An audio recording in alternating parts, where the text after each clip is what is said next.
مرید کامل سے ایسا کام سرزد ہو ہی نہیں سکتا جس سے اس کا پیر رنجیدہ ہو۔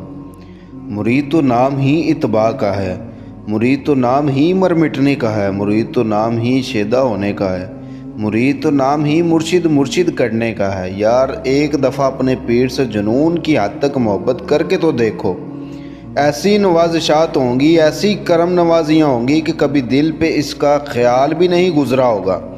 دیدار مصطفیٰ چاہتے ہیں تو فنا فی الشیخ ہو جائیں، مدینے کی طرف چاہتے ہیں تو فنا فی الشیخ ہو جائیں، غم مدینہ چاہتے ہیں تو فنا فی الشیخ ہو جائیں، مقبول بارگاہ مصطفیٰ علیہ الصلوۃ والسلام ہونا چاہتے ہیں تو فنا فی الشیخ ہو جائیں۔ قسم سے یہ پیر ہوتا ہے جو مرید کو پکڑ کر بارگاہ مصطفیٰ علیہ الصلوۃ والسلام میں لے جاتا ہے۔ او یارو لیکن شرط ایک ہے، مرید ہو کامل، در بدر منہ نہ مارتا پھرتا ہو، ورنہ دو کشتیوں کا مسافر تو کبھی کامیاب ہی نہیں ہو سکا۔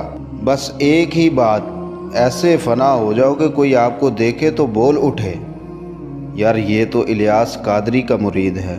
مرید کی گفتگو میں پیر ہو، مرید کی سوچوں میں پیر ہو، مرید بس ایسا ہو کہ پیر پیر ہی ہو۔